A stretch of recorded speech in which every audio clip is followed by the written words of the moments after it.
चलो, सब आगे करें स्टार्ट। यस। हाँ अच्छा, आज मेरा इंटरनेट थोड़ा स्लो है तो मैं वीडियो ऑफ रखूंगा ताकि मतलब क्लास स्मूथली हो जाए। बट आप लोग इंटरेक्शन वैसे ही करेंगे जैसे हमने लास्ट टाइम करा था। तो लास्ट टाइम मैंने आपको बोला था आप Shreya single versus union of India के बारे में कुछ पढ़ें। तो आप में से किसी ने कुछ पढ़ा उसके बारे में, कुछ समझा? भूल गए?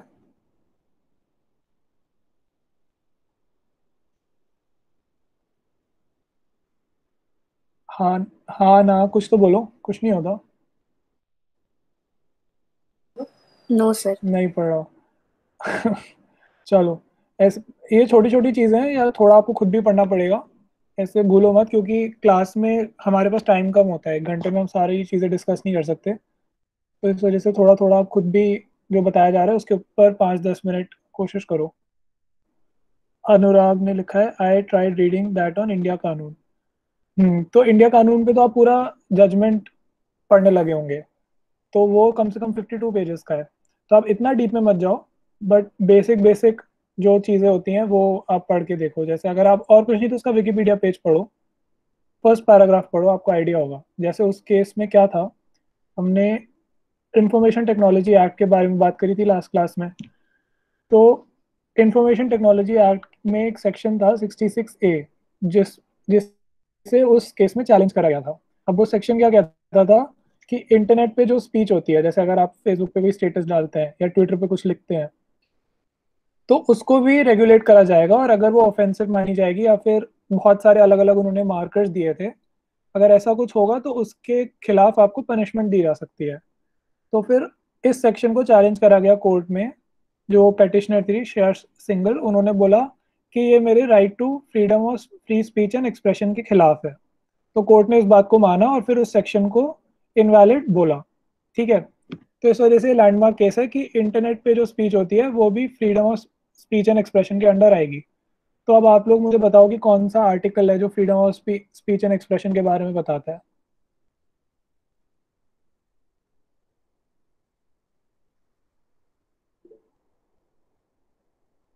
हम्म, 19। 19, right. So Ayesha is right, it's 19। अनुराग और गौतम ने 21 लिखा है, 21 आंसर नहीं है। अभिप्सा, सौरभ, आयशा, करेक्ट 19। बट 19 तो बहुत सारी फ्रीडम्स देता है। 19 में अलग अलग टाइप की फ्रीडम्स हैं। तो आप मुझे बताओ स्पीच एंड एक्सप्रेशन वाली फ्रीडम 19 के अंदर किस क्लॉज में आती है, तो आप मुझे पूरा बताओ।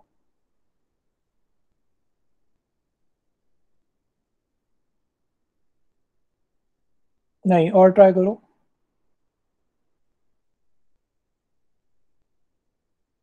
क्लास 2। नहीं। तो 19 का स्ट्रक्चर आप देखें, अगर आपके पास, अगर आप लैपटॉप पर हैं तो आप खोलें कंप्यूटर पर, नहीं तो आप कहीं लिखें तो। हाँ, गौतम ने लिखा है 19A। तो 19A नहीं, 19(1)(a। तो 19 के अंदर क्लॉज 1 और उसके अंदर सब क्लॉज ए।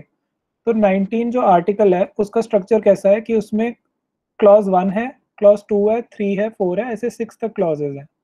तो जो क्लॉज 1 है वो अलग अलग टाइप की फ्रीडम्स के बारे में बताता है।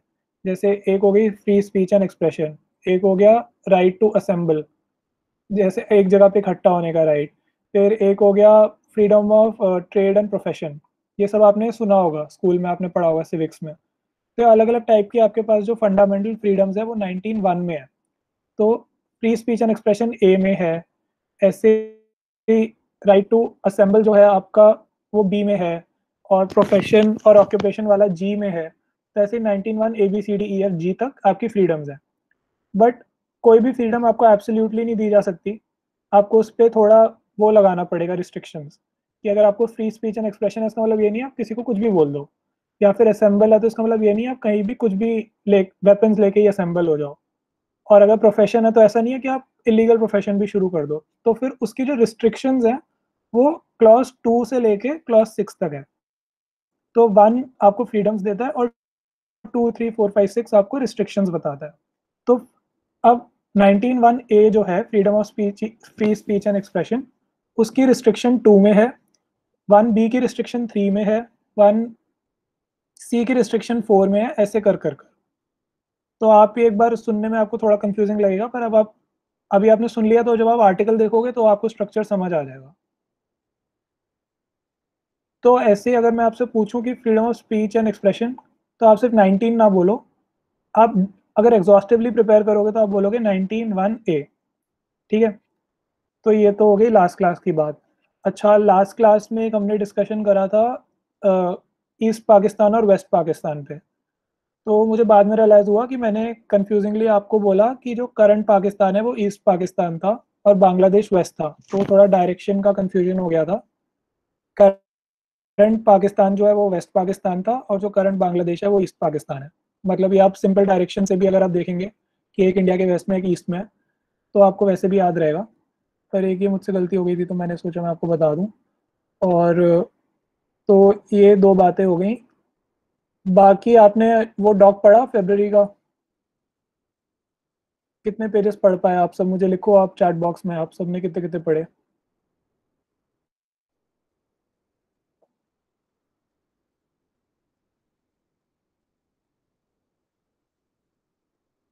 किसी ने कुछ नहीं पढ़ा?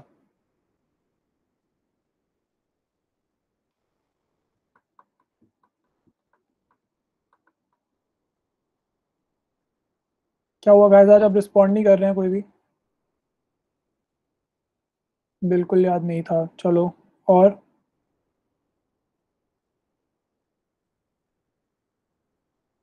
अनुराग, लास्ट क्लास में आपको बोला था फरवरी सेकंड वीक के डॉक्यूमेंट आपको पढ़ना है। फर्स्ट 20 पेजेस हमने कवर करे थे, उसके बाद का तो आप कितने पेजेस कर पाए ये पूछ रहा हूँ मैं।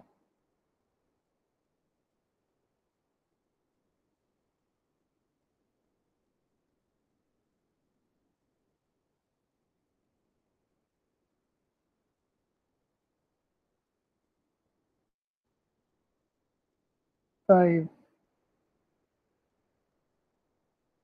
आज आप लोग थोड़े एग्जॉस्टेड लग रहे हो, आज आपका मॉक भी था ना? मॉक कैसा गया? जीके वाला पोर्शन कैसा गया?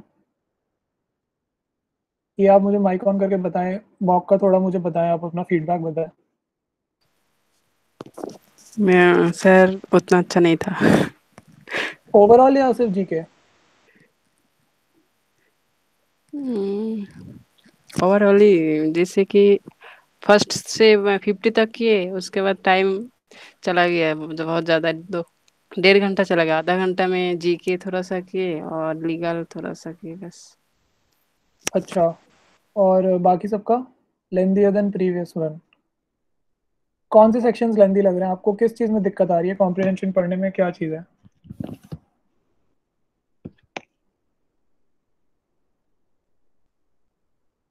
देखो, आपको थोड़ा रिस्पॉन्ड जल्दी जल्दी करना पड़ेगा, नहीं तो क्लास का टाइम ये सब आंसर ही आपसे लेने में लग जाएगा, तो उसमें आपका थोड़ा लॉस है। लेंदी है, कॉम्प्रिहेंसिव, लीगल लेंदी था, लॉजिकल रीजनिंग लेंदी थी, लीगल। तो अनुराग ने लॉजिकल बोला, बाकी आप सब बता रहे हैं कि लीगल वाला पोर्शन लेंदी था। और जीके?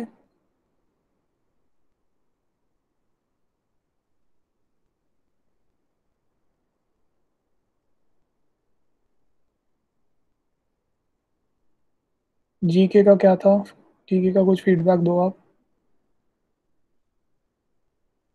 जीके सही था, जो पढ़ाया था उसी से। जीके ठीक था, ठीक है, ठीक है। चलो, आपको मौका भी लेंदी लग रहा है, पर आपका सेकंड ही मौका है तो आपको धीरे धीरे आदत पड़ेगी इसको देने की। और मैं आपको ये भी सजेस्ट करूंगा कि आप इंटरनेट पे जाके रैंडमली अगर आप तुम क्लैट के मॉक्स लिखोगे तो आपको कोई ना कोई इंस्टीट्यूट है कहीं ना कहीं के आपको रैंडम मॉक्स मिलेंगे। तो अगर आपको ये लेंदी लग रहे हैं तो आप वो मॉक्स को करना है अपने फ्री टाइम में करने लगे, मतलब आपको ख़त्म करने की कोशिश करिए ना, देखिए 2 घंटे 3 घंटे, पर ख़त्म करने की कोशिश करें उसे पूरा पूरा, और ढंग से करें, चाहे वो लास्ट ईयर के क्यों ना हो। आपने सीएल के मॉक्स ट्राई करे थे? अच्छा। चलिए, मैंने आपका फीडबैक ले लिया, पर इस पे हम डिस्कस करेंगे क्लास के एंड में, ताकि जो लोग करना चाहें, बाकी लोगों का भी टाइम ना वेस्ट हो। हम क्लास शुरू करते हैं। मुझे बोला गया कि आज आपका मॉक ही डिस्कस करना है, तो ज़्यादा क्वेश्चंस नहीं है, तो पहले आपके मॉक के क्वेश्चन थोड़े डिस्कस करते हैं, टाइम बचता है तो थोड़ा फैब का भी करेंगे, और फिर आपके मॉक के बारे में बात करते हैं। तो आप सब अपने मॉक के क्वेश्चंस खोल लीजिए।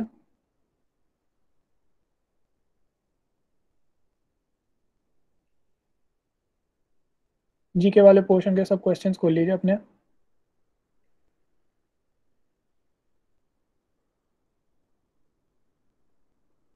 मैं पैराग्राफ नहीं पढ़ूंगा क्योंकि आपने आज ही दिया है, तो आई एम अज्यूमिंग आपको इतना तो याद होगा। बस जल्दी जल्दी एक बार क्वेश्चन से गो थ्रू करते हैं, और हर क्वेश्चन में जो आपको ऑप्शंस दिए गए हैं ना, तो उसमें से एक तो आपका आंसर होता है, बट जो बाकी ऑप्शंस होते हैं वो भी काफ़ी रेलेवेंट होते हैं क्योंकि उसके थ्रू आपको एक्स्ट्रा इन्फॉर्मेशन मिलती है। तो हम वो डिस्कस करेंगे, हमारा अभी के डिस्कशन पे उस पर ज़्यादा ध्यान रहेगा। जैसे कि आपका फर्स्ट क्वेश्चन था कि ब्रिटिश गवर्नमेंट ने संडे को चाइना के अगेंस्ट कुछ बात करी, जिसमें उन्होंने बोला कि चाइना में कुछ ह्यूमन राइट अब्यूजेस हो रहे हैं उनके शिनजियांग प्रोविंस में। ठीक है, तो ये आपकी न्यूज़ थी जिसमें एक माइनॉरिटी ग्रुप रहता है चाइना में, मुस्लिम माइनॉरिटी ग्रुप रहता है, यूगर मुस्लिम्स कहते हैं जिन्हें। तो इसके बारे में था, तो ये तो आपने अपने कॉम्प्रिहेंशन पैसेज से जाना। फर्स्ट क्वेश्चन में आपसे यही पूछा गया कि ये जो माइनॉरिटी ग्रुप था तो ये कौन सा था, अहमदिया, रोहिंगा, यूगर या पाकिस्तानी। हाँ, आप लोग जल्दी जल्दी इसका आंसर भी एक बार चैट बॉक्स में लिख दें, क्योंकि आंसर से ज़्यादा डिस्कशन इंपॉर्टेंट है। तो आप आंसर लिख देंगे तो टाइम बचेगा। तो राइट, अनुराग करेक्ट, तो यूगर मुस्लिम आंसर था सी। राइट। हाँ, एक नालंदा एकेडमी जो आप स्टूडेंट है, आप अपना नाम बताएं मुझे। रजत। रजत, ठीक है। तो हाँ, Rajat, Abhipsa, Anurag, all of you are correct, yeah it was Uyghur Muslims. तो अब आपने देखा कि आपको तीन और ऑप्शन दिए गए हैं। First was Ahmadiyya, second is Rohingya, and fourth option is Pakistani. तो पाकिस्तानी तो इरेलीवेंट है क्योंकि वो तो नेशनैलिटी है, बट आपको अहमदिया और रोहिंग्या मुस्लिम्स के बारे में बात करी गई है। तो अब आपको मुझे बताना है कि अहमदिया के बारे में आप क्या जानते हैं। ये माइनॉरिटी ग्रुप है, मेजॉरिटी ग्रुप है, कौन सी कंट्री में है, और फिर हम रोहिंग्या पे यही सेम डिस्कशन करेंगे। तो आप मुझे बताओ कोई।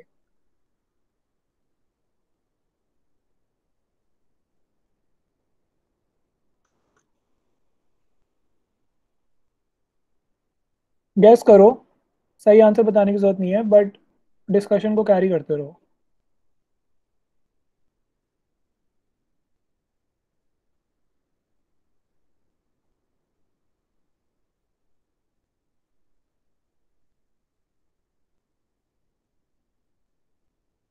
I just got the answer from that passage and don't know about others. हाँ हाँ, तो that is exactly what I am saying, that the point to discuss the mock is not to tell you the answers, because the answer key तो you will anyway get. So that's not the point of discussing the mock. The point of discussing the mock is कि जब examiner ने question बनाया तो उसने आपको confuse करने के लिए और ऑप्शंस भी डाले हैं। तो और ऑप्शंस की भी सिग्निफिकेंस है क्योंकि क्लैट में सेम क्वेश्चन नहीं आएगा, बट इस न्यूज़ पे और रिलेटेड क्वेश्चन आ सकता है। तो आपको, मैंने आपको लास्ट टाइम भी कहा था कि हमारा एम एग्जॉस्टिवली प्रिपेयर करना है। हाँ, तो रजत ने बोला है Ahmadiyya Muslim group in Pakistan. Right, so this is the correct answer. Ahmadiyya Muslims एक माइनॉरिटी ग्रुप है पाकिस्तान में। तो पाकिस्तान में they are not officially recognized as Muslims. तो ये आप देखेंगे तो पहले क्या था, पाकिस्तान में वो हु इज अ मुस्लिम, इसकी डेफिनेशन नहीं थी। तो at the time of independence, तो जितने भी माइनॉरिटी ग्रुप्स थे, मेजॉरिटी ग्रुप्स थे, like anyone who profess the faith of Islam was considered to be a Muslim. But later उनका एक कॉन्स्टिट्यूशनल अमेंडमेंट आया और उसमें उन्होंने हु इज अ मुस्लिम ये डेफिनेशन बताई गई। तो Pakistan is one of the very few countries in the world, or if I remember correctly, the only country in the world where who is a Muslim is defined officially in the constitution. Like even वो theocracies जो होती हैं, मतलब जो countries officially इस्लाम को follow करती हैं, like Saudi Arabia, Indonesia, इन countries में भी ये नहीं बताया जाता ऑफिशियली कि एक मुस्लिम की डेफिनेशन क्या होगी, बट पाकिस्तान में ऐसा उनके कॉन्स्टिट्यूशन में है, जिसमें वो अहमदिया मुस्लिम्स को मुस्लिम नहीं मानते। ठीक है, तो इस वजह से अहमदिया मुस्लिम्स एक माइनॉरिटी ग्रुप भी हैं, एंड उनका क्लेम ये रहता है कि we are a discriminated minority. तो ये इसलिए इम्पोर्टेंट हो जाता है पाकिस्तान में। और अब आप ये डिस्कशन को थोड़ा और आगे ले जाएंगे तो इंडिया में अभी एक सिटीजनशिप अमेंडमेंट एक्ट आया था, सीएए।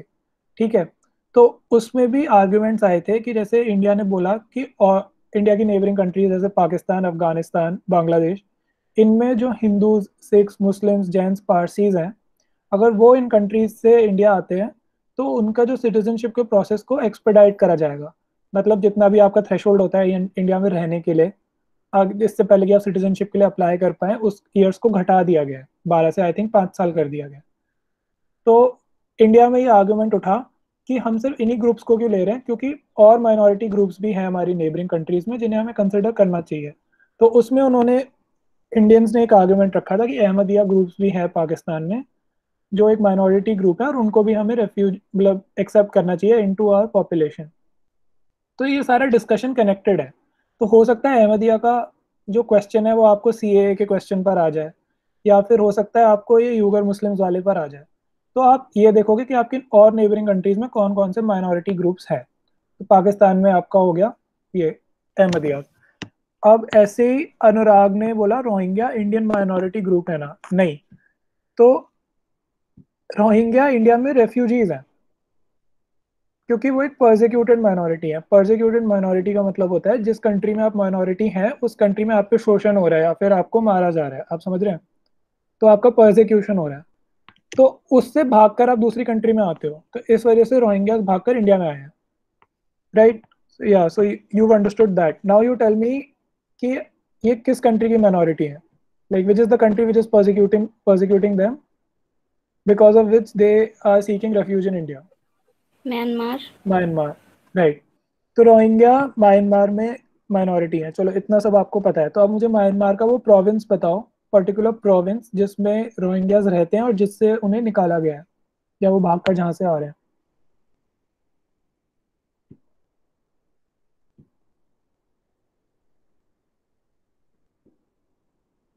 तो अच्छा, मैं 5 सेकंड। हाँ बोलो बोलो। फिलीपींस। नहीं, फिलीपींस नहीं। तो फिलीपींस एक साउथ ईस्ट एशिया में दूसरी कंट्री है, और म्यांमार का प्रोविंस मतलब कौन सी स्टेट। तो मैं आपको स्टेट का नाम बता रहा हूँ, मैं आपके चैट बॉक्स में लिख रहा हूँ। आराकान प्रोविंस है इसका नाम, ठीक है। तो ये म्यांमार के नॉर्थ में एक एरिया है आराकान प्रोविंस, जिसकी बाउंड्री जो है वो बांग्लादेश से लगती है, I think north east India के भी कुछ स्टेट से लगती है, और वहाँ पे ये लोग रहते हैं। और फिर ये लोग का प्रोसिक्यूशन हो रहा है तो ये नेबरिंग स्टेट्स में जा रहे हैं। अच्छा, अब हम रोहिंग्या की बात कर रहे हैं, तो रोहिंग्यास कहते हैं कि ये एथनिकली, जो मतलब जो बर्मीज लोगों का आर्ग्यूमेंट है जो इनके अगेंस्ट है, कि ये एथनिकली बर्मीज नहीं है, या म्यांमार के लोगों को बर्मीज बोला जाता है, तो वो कहते हैं ये एथनिकली बर्मीज नहीं है, ये एथनिकली बंगाली है। बताता हूँ गौतम। तो इस वजह से ये कहते हैं कि एथनिकली बंगाली हैं, तो इन्हें, और क्योंकि ये मुस्लिम्स भी हैं तो फिर they are better belong to Bangladesh, and which is why they say कि इन्हें बांग्लादेश जाना चाहिए, म्यांमार में नहीं रहना चाहिए। तो ये म्यांमार में ग्रुप का आर्ग्यूमेंट है इनके अगेंस्ट, ठीक है। तो ये सारी इन्फॉर्मेशन आपके लिए जानना इंपॉर्टेंट हो जाता है कि इन्हें कौन सी एथनिसिटी से इनके अपोजिंग ग्रुप्स एसोसिएट करते हैं, ये कौन से प्रोविंस से हैं। हाँ, तो जो गौतम आराकान है कि म्यांमार का कौन सा प्रोविंस है, प्रोविंस मतलब स्टेट, इलाका जहाँ से बिलोंग करते हैं, तो उसमें मैंने आपको लिखा आराकान, ठीक है। तो ये सारा डिस्कशन हो गया रोहिंग्या पे और अहमदियास पे। तो एक क्वेश्चन से आपको इतनी सारी इन्फॉर्मेशन निकलती है। अब क्योंकि हमने म्यांमार की बात करी और रोहिंग्यास की बात करी, तो अब आप मुझे म्यांमार से रिलेटेड एक बहुत ही रिसेंट करंट अफेयर बताओ जो अभी कुछ ही महीनों पहले हुआ है। और अगर आप न्यूज़ फॉलो करोगे तो आपको पता चलेगा कि ये क्या था।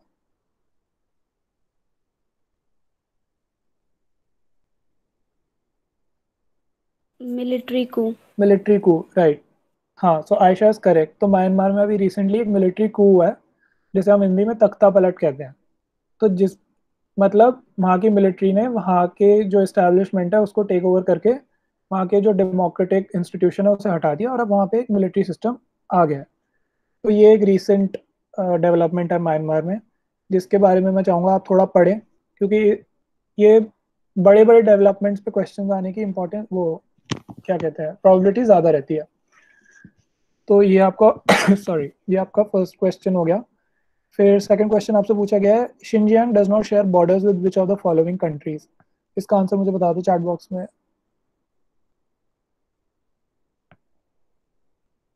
Myanmar, right. So Anurag is correct.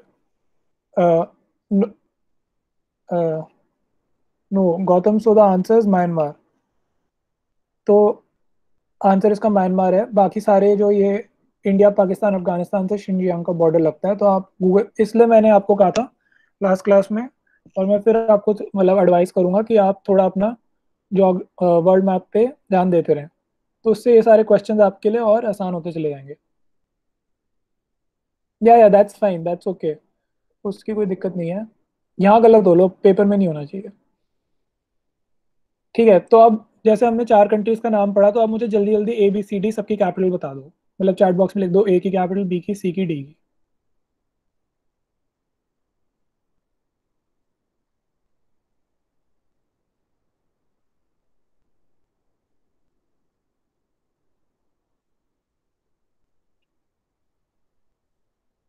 Hmm hmm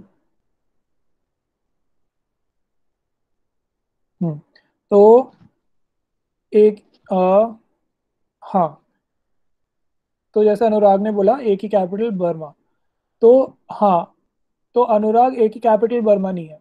Myanmar का पहले नाम बर्मा था, ब्रिटिश एरा में म्यांमार का नाम बर्मा था।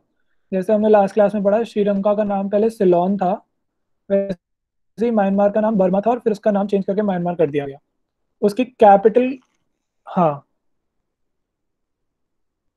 तो ये सारी इंफॉर्मेशन आप लिखते चले जाओ, ये सारी इंफॉर्मेशन लिखना इंपॉर्टेंट है। ठीक है, म्यांमार की कैपिटल के भी 2 नाम है, फिर ट्राई करो आप मुझे।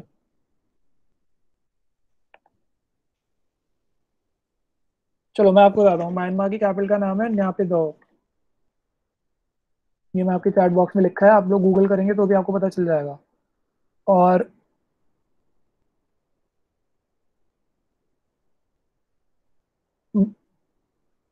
ये कैपिटल भी म्यांमार की चेंज हुई है, क्योंकि पहले इसकी कैपिटल का नाम था यंगॉन, जिसको रंगून भी कहते हैं, आपने सुना होगा। आई एम अज्यूमिंग रंगून नाम आप सबने सुना होगा, हाँ, गानों में या फिर ऐसे ही पढ़ने में, मतलब बॉलीवुड में वैसे काफी फेमस है। तो रंगून जो सिटी थी, उसमें क्योंकि काफी सारे इंडियन ट्रेडर्स भी रहते थे, तो इस वजह से भी ये फेमस सिटी है। फिर जब म्यांमार इंडिपेंडेंट हुई, तो फिर बाद में इसका नाम रंगून से यंगॉन कर दिया गया। मैं आपको लिख देता हूँ नाम। और फिर कई सालों तक यंगॉन म्यांमार की कैपिटल रही, और फिर वो कैपिटल यंगॉन से बदलकर न्यापिदाओ कर दी गई। तो मैंने दोनों सिटीज के नाम आपको लिख के दिए, तो ये सब आप लिखते चले जाएं। इंडिया की कैपिटल आपको पता ही है, न्यू दिल्ली। पाकिस्तान की कैपिटल सौरभ ने सही बताई है, इस्लामाबाद। और अफगानिस्तान की कैपिटल आपने नहीं बताई है किसी ने, तो एक बार मुझे अफगानिस्तान की कैपिटल भी बता दें। काबुल। काबुल, राइट। तो इसी के साथ चारों की कैपिटल कवर हो गई। तो अब इसका नेक्स्ट क्वेश्चन है, over the past few decades as economic prosperity has come into Xinjiang, it has brought with it large number of the majority dash Chinese. बताते रहो, आंसर्स बताते रहो आप लोग। मंगोल, और कोई? हैन, हाँ, राइट। तो रजत का आंसर सही है, हान चाइनीज हो गया इसका answer, which is the fourth option. तो इसमें भी इंफॉर्मेशन है, ये है कि जो चाइना का लार्जेस्ट एथनिक ग्रुप है चाइना में, वो हान चाइनीज का है। तो जैसे कि हर कंट्री में काफ़ी जो बड़ी बड़ी कंट्रीज होती हैं, उसमें अलग अलग टाइप की एथनिसिटीज़ रहती हैं। तो ऐसे ही चाइना में जो लार्जेस्ट एथनिक ग्रुप है वो हान चाइनीज है, जिसको हम मतलब मेनलैंड चाइना में जो मेजोरिटी लोकेटेड है। और वो लोकेटेड है, अगर आपको चाइना का मैप ध्यान हो, थोड़ा आपके दिमाग में आ रहा हो, तो वो होगा आपके चाइना के ईस्ट में और साउथ ईस्ट में और नॉर्थ वेस्ट में, मतलब जो जापान साइड वाला चाइना है आपका पूरा, उस एरिया में वो हान चाइनीज लोकेटेड है। तो धीरे धीरे जो चाइना का एक्सपेंशन हुआ था, जब चाइना ने तिब्बत को लिया, और मतलब मंगोलिया के, मतलब मंगोल चाइनीज का रीजन है, मतलब मंगोलिया के नीचे जो है, और थोड़ा वेस्ट में जाएंगे शिनजियांग है, तो चाइना का एक्सपेंशन वेस्टवर्ड हुआ है। जब मतलब उस कंट्री की टेरिटरी का एक्सपेंशन उन्होंने वेस्टवर्ड करा है, तो जो उनका मेन एथनिक ग्रुप है वो ईस्ट में लोकेटेड था, हैन चाइनीज का। और जब भी हैन चाइनीज रिलोकेट करके इन वेस्टर्न एरियाज में जाते हैं, तो इसका मतलब ये होता है कि इकोनॉमिक प्रॉस्पेरिटी आई है वहाँ पर, और मतलब चाइना अपने मेन ग्रुप्स को वहाँ बेच के एक बेसिकली अपनी पॉपुलेशन को होमोजेनस बनाने की कोशिश कर रहा है। तो आप समझ रहे हैं, इस वजह से ये ऑक्यूपाइड रीजन्स में अगर वो अपनी मेन पॉपुलेशन को भेजते हैं तो मतलब वहाँ पे इकोनॉमिक प्रॉस्पेरिटी आई होगी, तभी वहाँ पे पॉपुलेशन रिलोकेशन हो रहा है। तो आप ऐसे भी इस बात को समझ सकते हैं। तो हो सकता है आपको अभी ये सारी इन्फॉर्मेशन सारी ना समझ आए, बट आप ये जो आपको इस डिस्कशन में से की मार्कर्स आपको मिल रहे हैं, आप उनको अपने नोटबुक में लिखते रहें और फिर बाद में इसके बारे में नेट पे थोड़ा थोड़ा पढ़ते रहें, तो आपके दिमाग में बैठता चला जाएगा। ठीक है। अब अनुराग ने बोला मंगोल। तो मंगोल चाइनीज जो होते हैं, जैसे अगर आपको चाइना के आप मैप देखो तो चाइना के नॉर्थ में एक कंट्री है चाइना और रशिया के बीच में, जिसका नाम है मंगोलिया। तो वो जो करंट मंगोलिया है उसका मैप पहले बड़ा था, मतलब वो जो किंगडम ऑफ मंगोलिया था वो करंट मंगोलिया से थोड़ा बड़ा था। तो इस वजह से जो थोड़े मंगोल एथनिसिटी के लोग थे वो उस बड़े वाले मैप में थे। बाद में आपको पता है कंट्रीज के बाउंड्रीज बदलती रहती हैं और पीपल ग्रुप नहीं शिफ्ट हो पाते, तो इस वजह से चाइना में एक छोटी सी पॉपुलेशन मंगोल चाइनीज की भी है। तो ये आप याद कर सकते हैं कि वो कौन से एरिया में चाइना में यूजुअली लोकेटेड है, तो वो नॉर्दर्न चाइना में, नॉर्थ वेस्ट चाइना में आपको मिलेंगे। और ऐसी जो टिबेटन ग्रुप है वो आपको पता ही है, टिबेटन ग्रुप चाइना के आपके हो जाएगा वेस्ट और साउथ वेस्ट में, हिमालयस में, टिबेटन प्लाटो में, और इंडिया के नॉर्थ में आपको अगर पता हो तो अब टिबेट की बात। अच्छा, डिस्कशन हैवी तो नहीं हो रहा ना? पेस ठीक है या थोड़ा कम करें? थोड़ा कम सर। थोड़ा कम करूँ? हाँ, ठीक है। आपको कोई इन्फॉर्मेशन जो अभी तक आप मतलब लूज आउट कर रहे हो, कोई आप ग्रास्प नहीं कर पाए, थोड़ा कोई रिपीट करवाना चाह रहे हो तो? ये जो आप बता रहे हैं मंगोल वगैरह के बारे में। हाँ, तो मंगोल वाला के बारे में आप ये सुन लो। मैं बेसिकली आपको ये बताना चाह रहा हूँ, मतलब थोड़ा आपकी ज्योग्राफी आप दिमाग में इमेजिन कैसे करेंगे, क्योंकि आपसे पूछा जाएगा सपोज ये कंट्री कहाँ लोकेटेड है, इसके आसपास क्या है, तो आप वर्ल्ड मैप दिमाग में कैसे बैठाएं। तो आप चाइना का मैप ध्यान में लाएं। अगर नहीं ध्यान में आ रहा तो आप गूगल पे खोल लें अभी, और फिर आप देखेंगे चाइना के नॉर्थ में कंट्री है मंगोलिया करके। और जो करंट मंगोलिया है वो पहले बड़ी थी। जैसे यूजुअली अगर आपको कहें कि अलग अलग किंगडम्स होते हैं ना, पहले बड़े होते हैं, बाद में जब उनकी बाउंड्रीज बनाती हैं तो वो छोटी हो जाती हैं, बट लोग तो फैले हुए ही रहते हैं। तो इस वजह से उस किंगडम के बाहर भी कुछ लोग चाइना में रह गए, उनको मंगोल चाइनीज कहते हैं।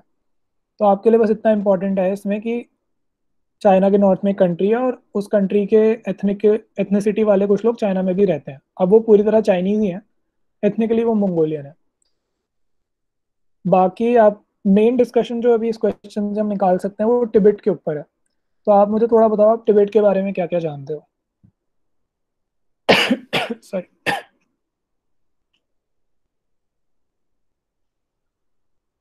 कई नाम सुना हो आपने टिबेट के बारे में, टिबेट से रिलेटेड इंफॉर्मेशन, कोई फिगर हो?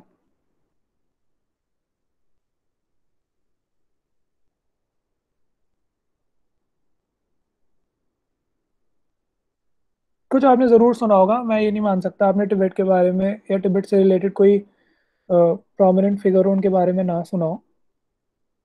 आप थोड़ा कोशिश करें, आपको याद आ जाएगा।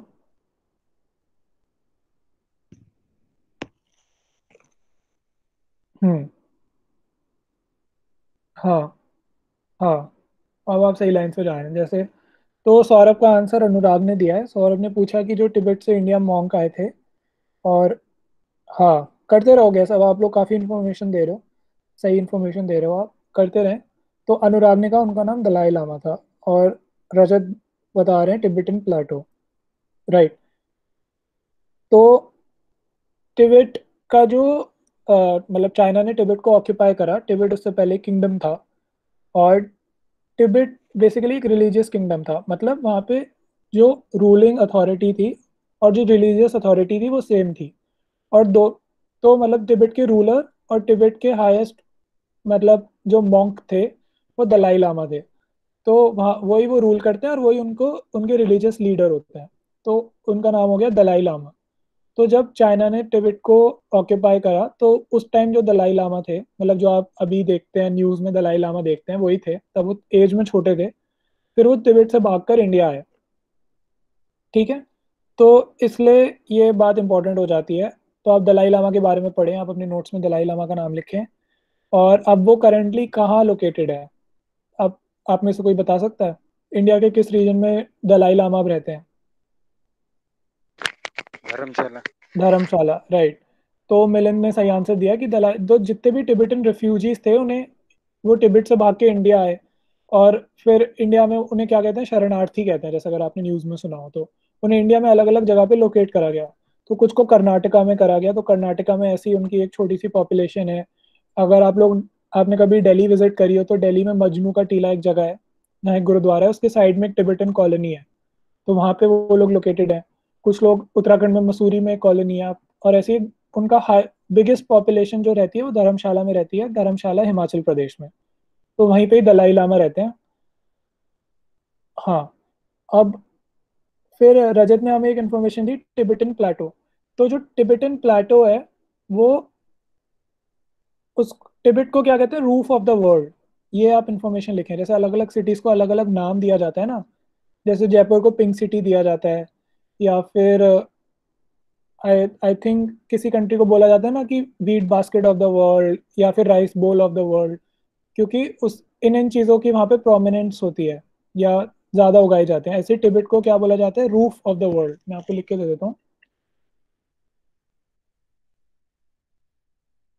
क्योंकि जो टिबेट का एलिवेशन है वो इतना हाई है कि वो सी लेवल से काफ़ी ऊंचा है, और वो जो प्लेटो है वो एकदम फ्लैट है। तो इतनी ऊंचाई पे इतना फ्लैट और इतना बड़ा प्लेटो होना एक फिजिकल वंडर है, जिसकी वजह से टिबेट को रूफ ऑफ द वर्ल्ड कहा जाता है। तो आपने टिबेट के बारे में ये इन्फॉर्मेशन देखी कि उसको क्या बोला जाता है, वहाँ के रिलीजियस और पॉलिटिकल लीडर कौन थे, दलाई लामा, जो अब कहाँ रहते हैं, इंडिया में, धर्मशाला में। और तिब्बत को कौन सी कंट्री ने ऑक्यूपाई करा था, चाइना ने। तो ये सारी 4-5 इन्फॉर्मेशन हमने कर ली है। तो फर्स्ट क्वेश्चन में आपको कोई डाउट किसी को? नहीं, नहीं Saurabh, Tibet is not part of India. Tibet India से अलग रीजन है। तिब्बत इंडिया का पार्ट नहीं है। तिब्बत इंडिया का पार्ट नहीं है, नहीं, बिल्कुल भी नहीं। और तो आप इंडिया इंडिया का मैप देखेंगे तो तिब्बत नेपाल से ऊपर जो एरिया होता है ना, हाँ, चाइना ने अब तिब्बत को ऑक्यूपाई कर रखा है। तो अगर आप चाइना का मैप देखेंगे तो फिर चाइना के मैप में तिब्बत इंक्लूडेड होता है। इंडिया का पॉलिटिकल पोजीशन हमेशा से ये रहा है कि चाइना ने तिब्बत को ऑक्यूपाई करा है। हालांकि वर्ल्ड में अब ये एक्सेप्ट कर लिया गया है ऑलमोस्ट कि चाइना का वो फुल फ्लेजेड पार्ट है। बट पॉलिटिकली इंडिया का स्टांस यही रहा गया है कि चाइना ने तिब्बत को ऑक्यूपाई करा है। तो इस वजह से मतलब उसके स्टेटस पे हमेशा एक कंफ्यूजन रहती है, क्योंकि अलग अलग कंट्रीज उसे अलग अलग स्टेटस देती हैं, बट इंडिया का पार्ट नहीं है Tibet.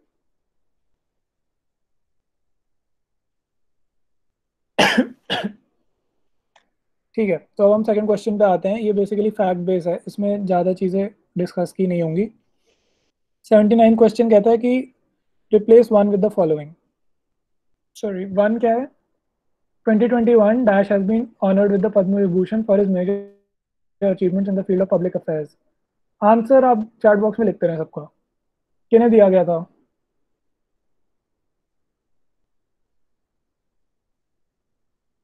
Shinzo Abe, right, Shinzo Abe. ठीक है, तो अब आपके पास आंसर है कि शिंजो आबे को दिया गया था Padma Vibhushan for his achievements in public affairs. तो अब आप मुझे कोई बताओ कि शिंजो आबे अभी भी जापान के प्राइम मिनिस्टर हैं या नहीं है?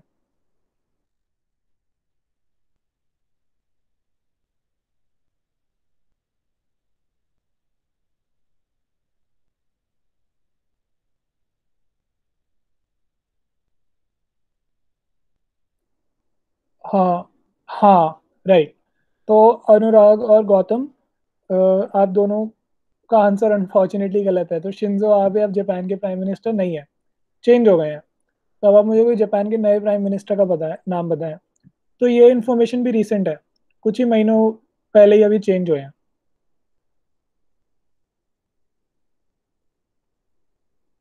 राइट, योशिहिदो सुगे। योशिहिदो सुगे या सुगा, मैं सरनेम पे पूरा मतलब श्योर नहीं हूँ। हाँ, तो आप एक बार उनकी स्पेलिंग कंफर्म कर लें। हाँ, योशिहिदे सुगा, राइट।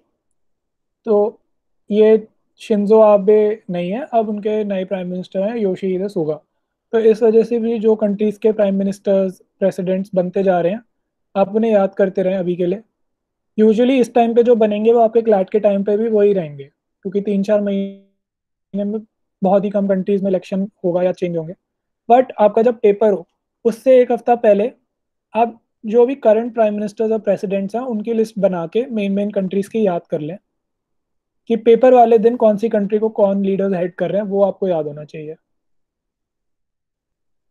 तो क्योंकि हम अभी फेब में हैं तो अभी के हिसाब से हम योशिहिदे सुगा पढ़ेंगे, बाद में आप चेक कर लेना, बट मोस्ट प्रॉब्ली जापान के तो यही रहेंगे क्योंकि ये रिसेंटली इलेक्टेड हैं, अपॉइंटेड हैं सॉरी। तो 79th में फिर एक क्वेश्चन आया डोनाल्ड ट्रंप। तो डोनाल्ड ट्रंप से आपको कौन सी कंट्री रिलेट हो रही है, इनका अभी स्टेटस क्या है पॉलिटिकली, कुछ बताएं आप। राइट, तो यूएस हो गया, United states of America. Right, but United states of America में अभी कौन सी पोजीशन है। हाँ, राइट, तो इनके बारे में आप सही जानते हैं। गौतम और सौरभ ने कहा United states of America and Anurag told us that he is not the president of US. Right, तो ये अब यूएस के प्रेसिडेंट नहीं है, पर यूएस के प्रेसिडेंट थे। बट अब इनकी जगह यूएस के प्रेसिडेंट कौन है, फिर आप मुझे उनका नाम बताएं। Joe Biden. Joe Biden. Right, तो जो बाइडेन यूएस के प्रेसिडेंट है, और वो कौन सी पार्टी से बिलोंग करते हैं। राइट, तो 46 president of United states of Republican.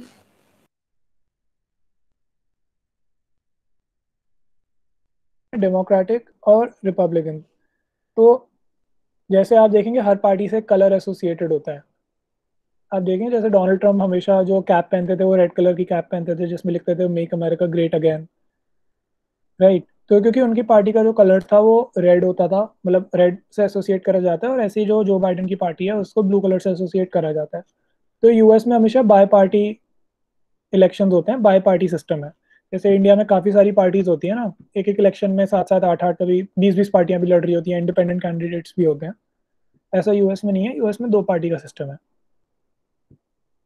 तो ऐसे ही डोनाल्ड ट्रंप डेमोक्रेटिक पार्टी के इलेक्शंस, डेमोक्रेटिक पार्टी की तरफ से उन्होंने इलेक्शन लड़े थे, और जो बाइडेन ने रिपब्लिकन पार्टी की तरफ से इलेक्शन लड़े थे, और इस बार 46 प्रेसिडेंट ऑफ यूनाइटेड स्टेट्स हैं जो बाइडेन।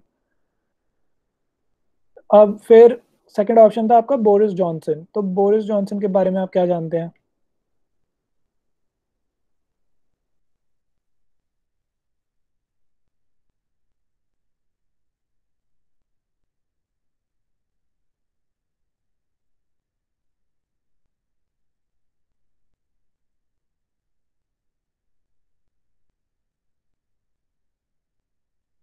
आंसर दिया कि यूनाइटेड किंगडम के प्राइम मिनिस्टर हैं बोरिस जॉनसन।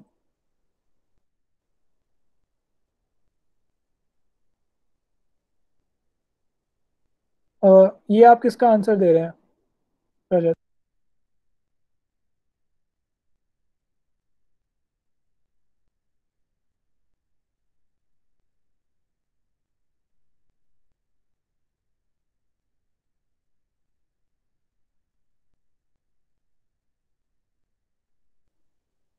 हाँ, एक मिनट, आई थिंक कोई कंफ्यूजन हो गया है। नहीं नहीं नहीं नहीं नहीं, तो जो बाइडेन की पार्टी का नाम डेमोक्रेटिक पार्टी है, और डोनाल्ड ट्रंप की पार्टी का नाम रिपब्लिकन पार्टी है। आप लोगों ने क्या लिखा है।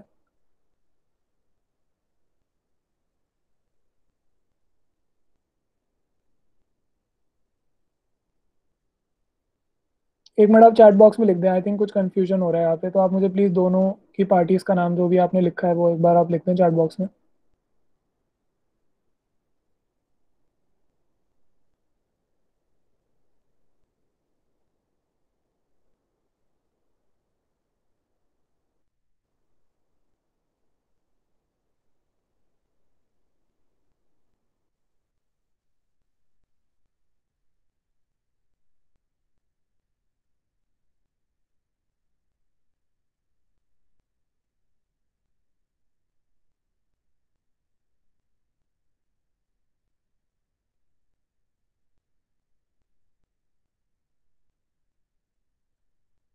हाँ, तो हाँ, ये कंफ्यूजन हो गया। नहीं, जो डेमोक्रेटिक पार्टी है वो जो बाइडेन की है, और जो रिपब्लिकन पार्टी है वो डोनाल्ड ट्रम्प की है। हाँ, आई थिंक मेरे बोलने में कंफ्यूजन हो गया। हाँ, ये आप प्लीज़ करेक्ट कर ले कि जो डेमोक्रेटिक पार्टी है वो जो बाइडेन की है, और जो रिपब्लिकन पार्टी है वो डोनाल्ड ट्रम्प की है।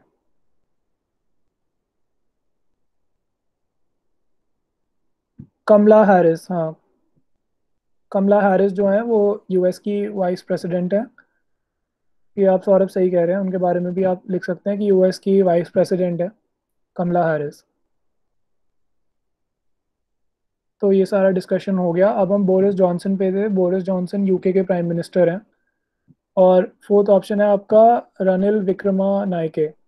तो आप इनके बारे में भी अगर कुछ जानते हैं तो मुझे बताएं। Ranil, Sri Lanka prime minister.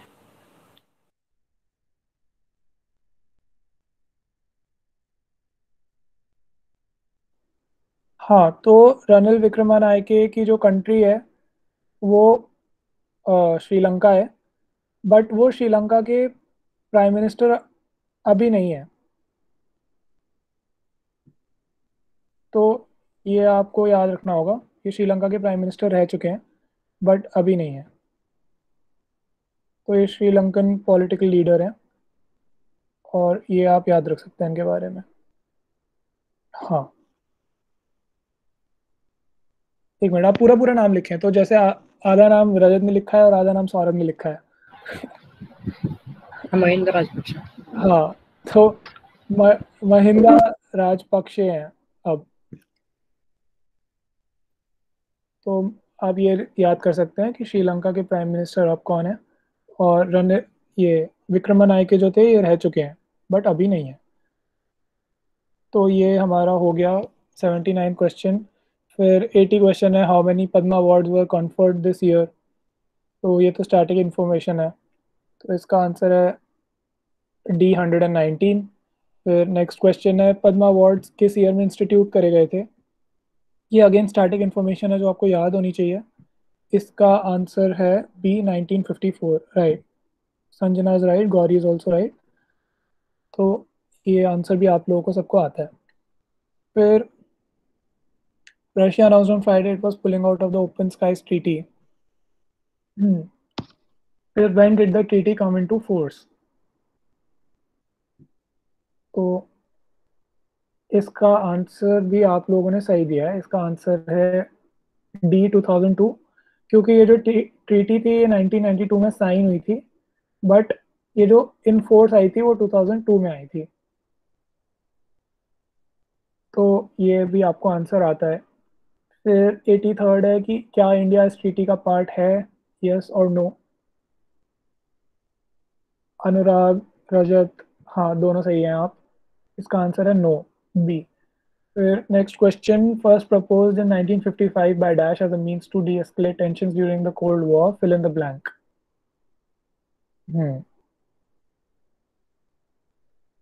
इसका आंसर है right, Anurag is correct, Dwight Eisenhower. ये यूएस के प्रेसिडेंट थे आइजनहावर, और इन्होंने प्रपोज करी थी ये ट्रीटी 1992 में, वो डी एस्केलेट करने के लिए टेंशंस। तो ये जो टेंशंस हैं, कौन सी टेंशंस हैं आप मुझे बता सकते हैं किन टेंशंस के बारे में बात हो रहा है, जो अगर आपको याद कुछ सुना हो आपने।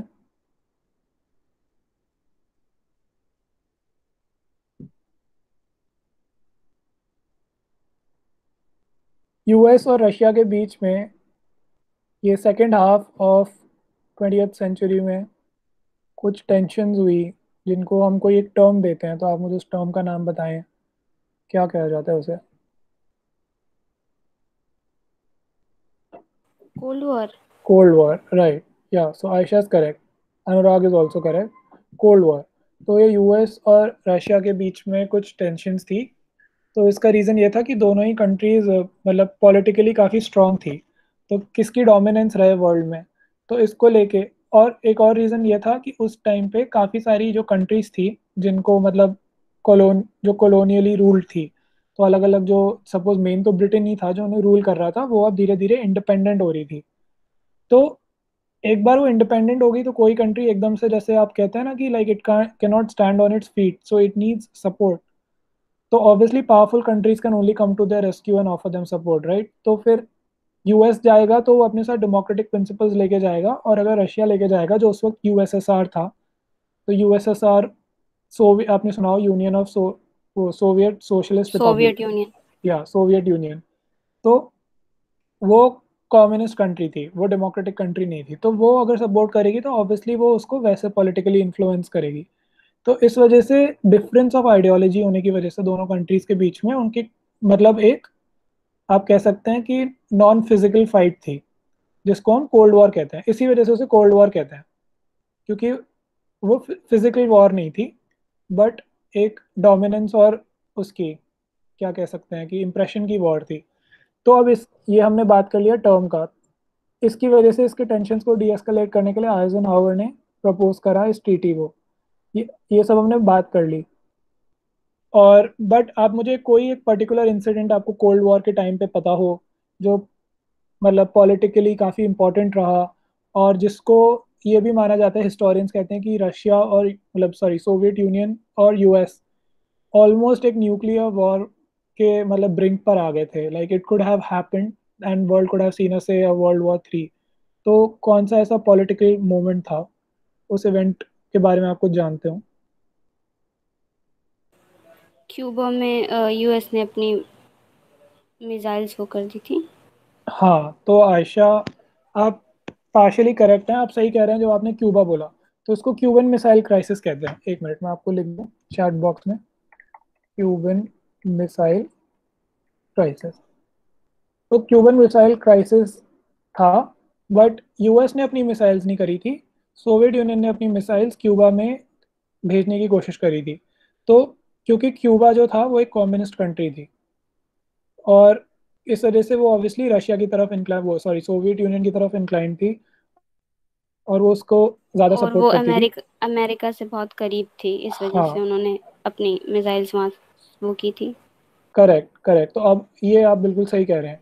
अगर आप वर्ल्ड का मैप देखेंगे तो क्यूबा अमेरिका के बहुत पास है, और अगर वहाँ पे अगर न्यूक्लियर मिसाइल्स आ जाएंगी तो वो पूरा अमेरिका को, या फिर ऑलमोस्ट सारे अमेरिका को कवर कर सकती हैं।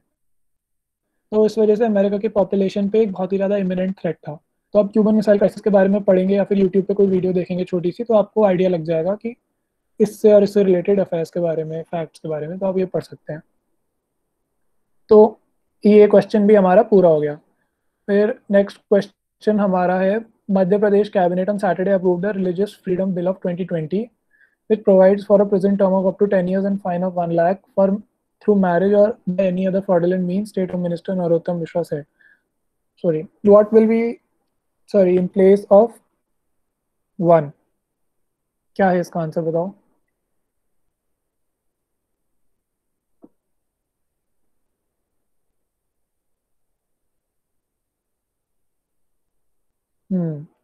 गौतम बोल रहे हैं ए, तो right, so Gautam is correct.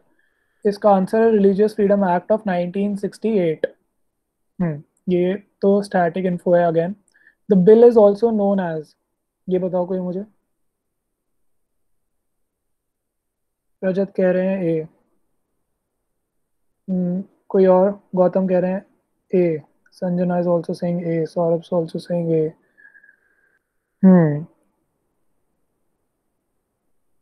But D. आपके, डी। Ayesha saying D.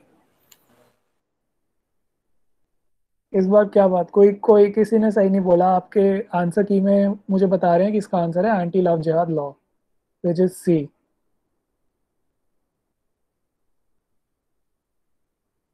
तो इसका आंसर, इन्होंने कोई इसका एक्सप्लेनेशन भी नहीं दे रखा है, इन्होंने बोला इसका एंटी लव जिहाद लॉ है। To me I think. चलिए इसको आप सी मार्क कर लीजिए। उसके बाद इसका नेक्स्ट क्वेश्चन है, which is the first state to bring this law? ये आप बता सकते हैं, ये आपको आता होगा। उत्तर प्रदेश। तो आयशा इज करेक्ट, इसका आंसर सी, उत्तर प्रदेश है। और उत्तर प्रदेश में जो लॉ आया था उसका नाम था अनलॉफुल रिलीजियस कन्वर्जन लॉ, और इसको गवर्नमेंट ऑफ उत्तर प्रदेश ने निकाला था ताकि एक रिलीजन से दूसरे रिलीजन में मिसरिप्रेजेंटेशन, फोर्स, अनड्यू इन्फ्लुएंस, इन सब चीज़ों के द्वारा मतलब कोई आपको अनलॉफुली कन्वर्ट ना करा सके उसके लिए। तो फिर बाकी जो स्टेट्स हैं उन्होंने भी इस लॉ को रेप्लिकेट करा, तो फिर Madhya Pradesh is one of them. Then question 88 says which article says, now 88 is important, तो article says that all persons are equally entitled to freedom of conscience, right to freely profess, practice and propagate religion। तो आप मुझे बताओ कि इसका answer क्या होगा। Gauri Singh C, yeah so Gauri is correct, इसका आंसर आर्टिकल 25 ही है। Gautam is also correct, Sanjana so is Sanjana. हाँ, तो इसका आंसर है article 25 C. Article 25 freedom of religion के बारे में बोलता है, तो इसको, ये तो आप मेन मेन जो फंडामेंटल राइट्स के आर्टिकल्स है ना, ये तो आपको याद करने ही करने हैं। मतलब जो पार्ट 3 और कहते हैं कॉन्स्टिट्यूशन का, जो फंडामेंटल राइट्स के बारे में बताता है, उसके तो आपको पता ही होना चाहिए कौन सा आर्टिकल किस बारे में है। तो जैसे हमने आर्टिकल 19 के बारे में पढ़ा आज, वो एक फंडामेंटल राइट है मतलब। और फिर आर्टिकल 25, ऐसे ही बाकी आर्टिकल्स भी होते हैं। जैसे कि इसका सेकंड ऑप्शन है, फर्स्ट ऑप्शन 19 है, उसके बारे में तो हम डिस्कशन कर चुके हैं। इसी क्वेश्चन का सेकंड ऑप्शन है आर्टिकल 21, जो गौतम ने भी पहले गेस करा था। तो आप लोग में से अगर मुझे कोई बता सकता है कि आर्टिकल 21 की क्या सिग्निफिकेंस है। Right to life and liberty. Right, exactly. तो आर्टिकल 21 बहुत इंपॉर्टेंट फंडामेंटल राइट है, क्योंकि ये कहता है right to life and liberty. अब इसके अंडर हमने कौन कौन से राइट्स रिकग्नाइज कर लिए हैं। तो जैसे कॉन्स्टिट्यूशन ने तो आर्टिकल 21 के टेक्स्ट में बोला कि ठीक है, आपको राइट टू लाइफ एंड वो लिबर्टी है। बट फिर थ्रू ज्यूरिस्प्रूडेंस, मतलब कोर्ट के अलग अलग जजमेंट्स के द्वारा हमने राइट टू लाइफ के अंदर अलग अलग राइट्स रिकग्नाइज करे। तो अगर आप लोग को कुछ आइडिया हो कि कौन कौन से राइट्स हम राइट टू लाइफ के साथ एसोसिएट करते हैं अब इंडिया में, तो आप मुझे उसके बारे में भी बताएं।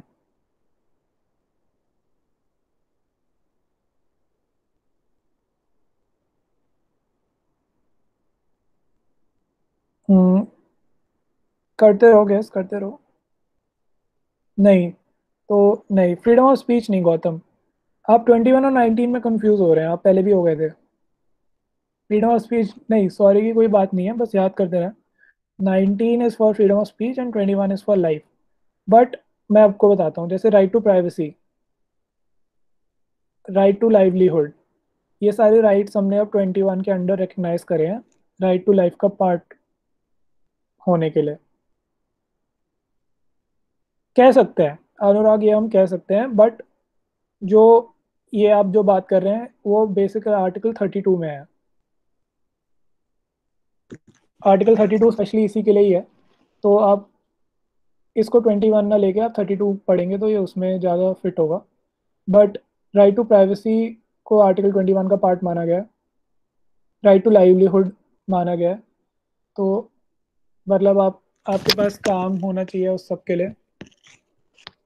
तो ये सारे छोटे छोटे, आप अगर आप 21 का गूगल सर्च करेंगे तो आपको पता चलेगा कि इसके राइट टू लाइफ के कौन कौन से पार्ट्स हैं। हाँ, उसके बाद आपके पास आया 1921। फिर एक और फंडामेंटल राइट आपका होता है right to equality, which is under article 14। तो वो आपका बहुत इंपॉर्टेंट है। आर्टिकल 14, आर्टिकल 19 और आर्टिकल 21, इन तीनों को हम गोल्डन ट्रायंगल भी कहते हैं। 14, 19, 21, क्योंकि जितने भी आपके पास फंडामेंटल राइट्स हैं उसमें से ये माना जाता है कि ये तीन सबसे इंपॉर्टेंट फंडामेंटल राइट्स हैं, क्योंकि इन फंडामेंटल राइट्स के बिना बाकी फंडामेंटल राइट्स थोड़े से आप कह सकते हैं मीनिंगलेस हो जाते हैं या सेकेंडरी हो जाते हैं। कि राइट टू लाइफ होना चाहिए आपके पास, 19 के अंदर जो भी फ्रीडम्स हैं वो होनी चाहिए, और 14 है इक्वालिटी, मतलब भेदभाव नहीं होना चाहिए। तो ये सारी जो चीज़ें हैं, ये तीन बेसिक बेसिक फंडामेंटल राइट्स माने गए, जिसकी वजह से मैंने गोल्डन ट्रायंगल भी कहते हैं या गोल्डन ट्रिनिटी भी कहते हैं। मैं आपको लिख देता हूँ, गोल्डन ट्रिनिटी कहते हैं इन्हें। आपसे पूछ सकते हैं क्वेश्चन कि which are the fundamental rights which are known as golden Trinity.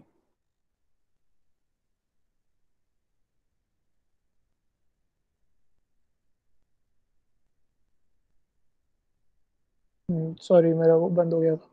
अच्छा, अब यहाँ तक तो आप में से किसी को कोई डाउट नहीं है तो आप बताएं, फिर हम उस पर डिस्कशन करते हैं।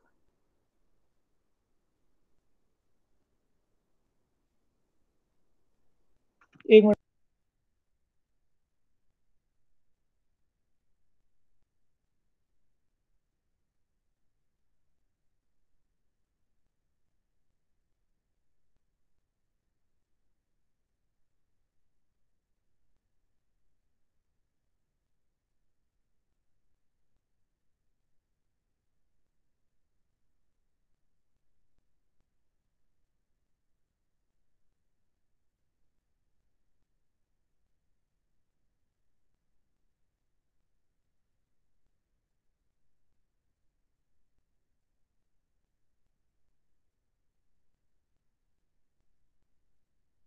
हेलो। हाँ गाइस, मैं ये कह रहा था 5 बज गए हैं, आपको कंटिन्यू करना है थोड़ी देर या फिर आप अब चाहते हैं क्लास एंड करें? हम नेक्स्ट क्लास में करेंगे आप?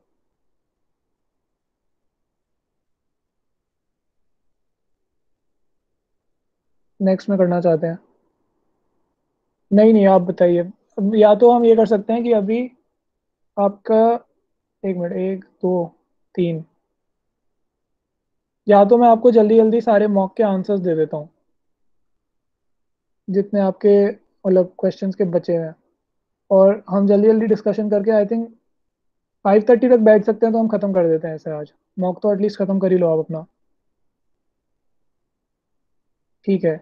हाँ, हम खत्म कर लेते हैं क्योंकि इसकी रिकॉर्डिंग तो होती है। अगर आपको मतलब किसी को अगर मतलब थोड़ा ज़्यादा हो रहा है तो आप रिकॉर्डिंग देख के कर लेना, बट एक बार आप मॉक तो खत्म करो आप जितना। तो ये हो गया। उसके बाद which country is not part of tier 2 category of USC IRF, 89th question. क्या लिखा है? आप चैट बॉक्स में आंसर लिखते रहें।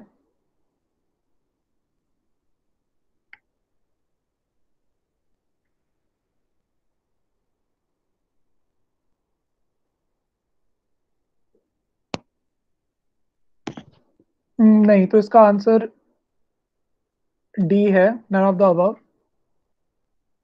यूएससी IRF का फुल फॉर्म है international religious united states commission on international religious freedom. और इसमें none of the above answer है इसका 89th। तो इसमें लिखा गया है, जो मुझे दिया गया है, इसमें लिखा है this is the first time India has been placed under countries of particular concern category since 2004। The report has placed India along with Saudi Arabia, North Korea, China and Pakistan. तो बेसिकली ये तीनों ही कंट्रीज इस USC IRF का part है। USC IRF जो होता है कि रिलीजियस फ्रीडम के ऊपर एक रैंकिंग्स निकालते हैं, मतलब बेसिकली लिस्ट बनाते हैं कंट्रीज की जहाँ पे रिलीजियस फ्रीडम के लेके थोड़े क्वेश्चनेबल चीज़ें हो रही हैं। और यूजुअली इंडिया मतलब नहीं रहती है ऐसी लिस्ट में, बट इंडिया इस लिस्ट में इस बार इसलिए आई है क्योंकि यूएस ने कुछ चीज़ें आइडेंटिफाई करी हैं, जैसे जो अभी रिसेंटली आर्टिकल 370 का एब्रोगेशन हुआ है, एंटी कन्वर्जन लॉज आए हैं, या सिटीजनशिप अमेंडमेंट एक्ट आई है। तो इन सबको बहुत ही ज़्यादा इस पर डिबेट रही है और अपोजिशन दिखा है इसके लिए। तो इनको ही आइडेंटिफाई करते हुए यूएससी IRF ने इंडिया का भी नाम इस लिस्ट में डाला है। तो इस वजह से तीनों ही कंट्रीज आ जाती हैं और आपका आंसर डी होता है। फिर उसके बाद नेक्स्ट क्वेश्चन पे आते हैं, विच is the union ministry of housing and urban affairs propose the central vista redevelopment project in which year?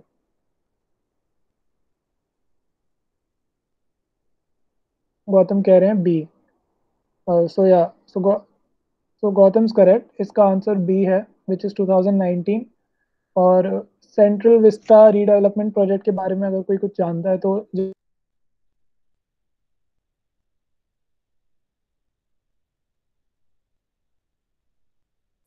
Sorry, मेरा वो नेट चला जाता है। सेंट्रल विस्टा रीडेवलपमेंट प्रोजेक्ट के बारे में अगर आप कुछ जानते हो तो? राइट। तो Anurag is correct, this is the new parliament building project. तो दिल्ली में अगर आपने कभी फोटोज में देखा हो, या फिर जैसे इंडिया गेट और राष्ट्रपति भवन, तो जो बीच में जो राजपथ है उसके दोनों साइड अब मतलब बेसिकली ये नया पार्लियामेंट बनेगा, और अलग अलग मिनिस्ट्रीज की बिल्डिंग बनेंगी, प्राइम मिनिस्टर का रेसिडेंस बनेगा। तो ये सब सेंट्रल विस्टा को रीडेवलप करा जा रहा है, और उसी प्रोजेक्ट का नाम है सेंट्रल विस्टा रीडेवलपमेंट प्रोजेक्ट। फिर current parliament was build in which year?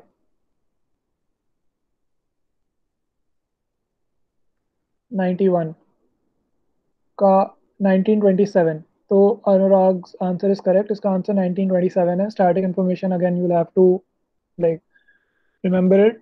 Next question is parliament house building was designed by, आसान है ये। आप, हाँ, Anurag is right, Lutyens and Baker. तो right, so is Rajat, Gauri is also correct, Lutyens and baker.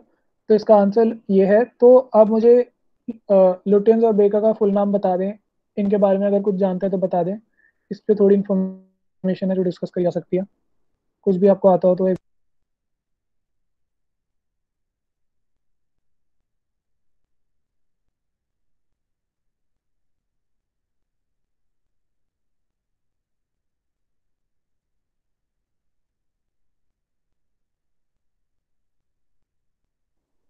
Right, so अनुराग कह रहे हैं Herbert baker. Right. तो लुटियंस एंड बेकर बेसिकली ये दो लोग थे जो आर्किटेक्ट्स थे, इनका नाम है एक तो एडविन लुटियंस और हर्बर्ट बेकर।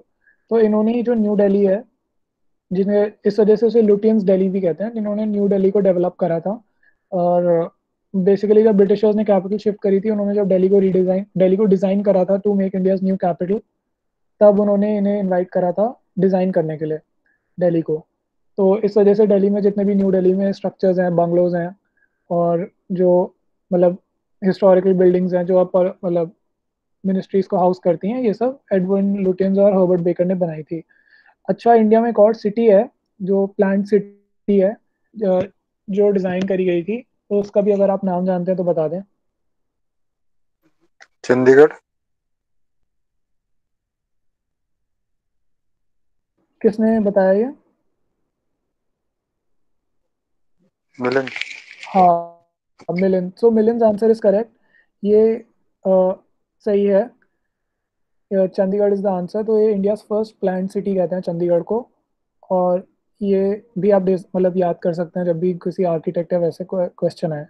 और अगर आप कोई मुझे चंडीगढ़ का आर्किटेक्ट भी बता दें, मतलब जिन्होंने डिज़ाइन करा था।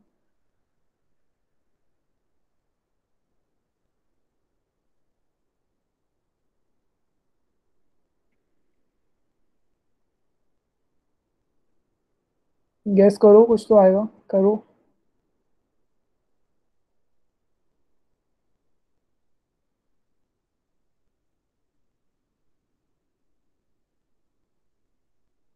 चलो मैं बताता हूँ इसको। इनका नाम है, एक मिनट में चैट बॉक्स में लिख देता हूँ। ली कॉर्बूजियर। तो सिंगल ही आएगा, ये मैंने गलती से डबल ही टाइप कर दिया। तो ली कॉर्बूजियर, इन्होंने डिज़ाइन करा था चंडीगढ़ को। तो इंडिया फर्स्ट प्लांट सिटी। और लुटियंस एंड बेकर के बारे में भी आपने पढ़ लिया।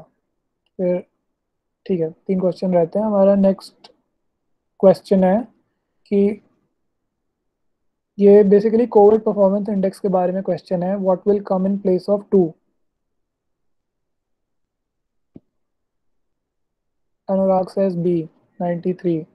नहीं, तो इसका आंसर है ए, लोई इंस्टीट्यूट।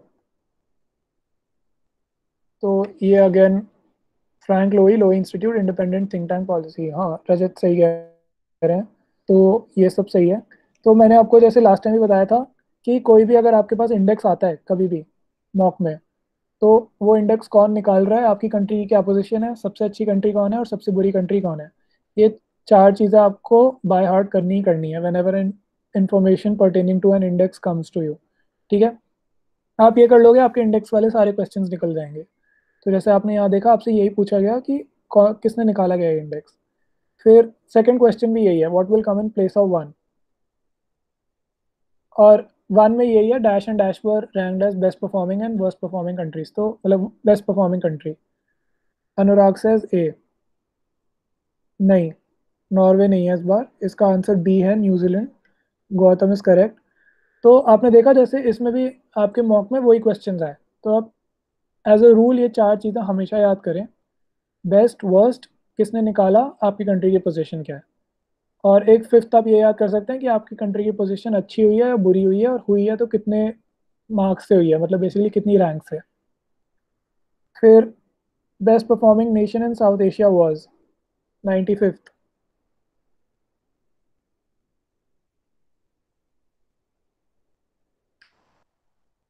हाँ, तो रजत इज करेक्ट। इसका आंसर श्रीलंका है। साउथ एशिया में बेस्ट परफॉर्मिंग कंट्री श्रीलंका है। Again static information, India rank dash in the COVID performance index out of 98 countries. A, इसका आंसर दिया है ए, अनुराग ने। नहीं, आंसर अनुराग इसका 96 का आंसर ए नहीं है, 96 का आंसर डी है। India has ranked 86th। Right, Gauri is correct. तो आपने देखा ये एज अ थंब रूल आप करोगे तो आपके जो थंब रूल मैं आपको बता रहा हूँ उससे आपके जो मॉक में भी क्वेश्चन आए हैं, 4 में से आपके 3 क्वेश्चन उसी रूल से आए हैं। सिर्फ एक यही अलग था कि साउथ एशिया की बेस्ट परफॉर्मिंग कंट्री है। तो आप इंडेक्सेस को प्लीज़ इसी रूल से याद करें। फिर नेक्स्ट क्वेश्चन है 97 apart from India dash are also invited to participate in the proceedings of the summit as guest countries. तो किस समिट की बात हो रही है? G7 foreign ministers meeting. तो आप मुझे 97 में आपने क्या अटेम्प्ट करा है बताएं।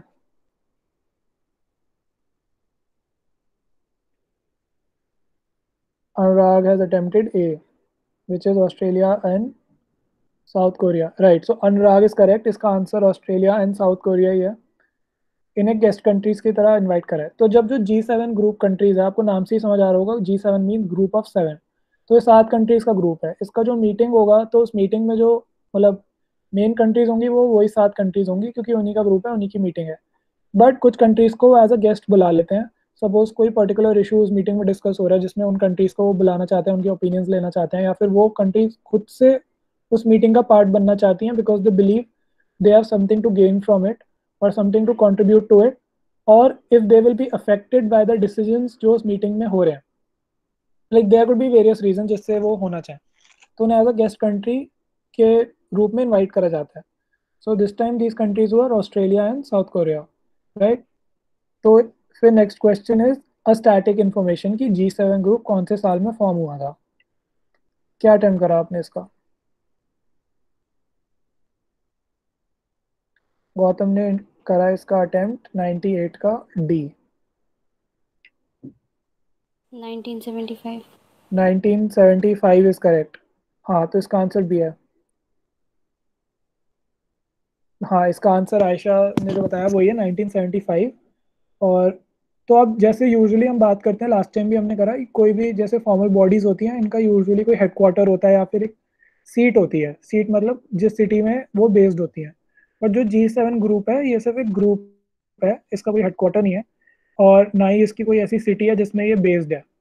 तो इसकी मीटिंग जो यूजुअली तो जिन जिन कंट्रीज से ग्रुप बना हुआ है उसी में से किसी सिटी में, like these girls choose a country and then they meet there, but there is no fix country जहाँ पे वो सिटी जहाँ पे इसका हेडक्वार्टर्स है।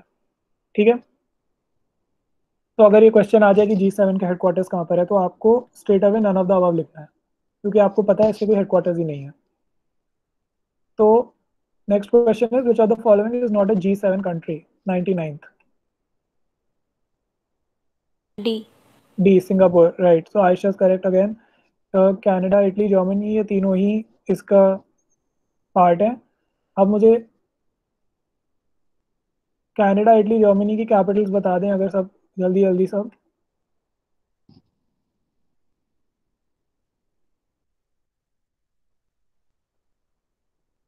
कनाडा, इटली, जर्मनी, सिंगापुर, चारों की कैपिटल बताएं मुझे। माइक ऑन करके बता दें।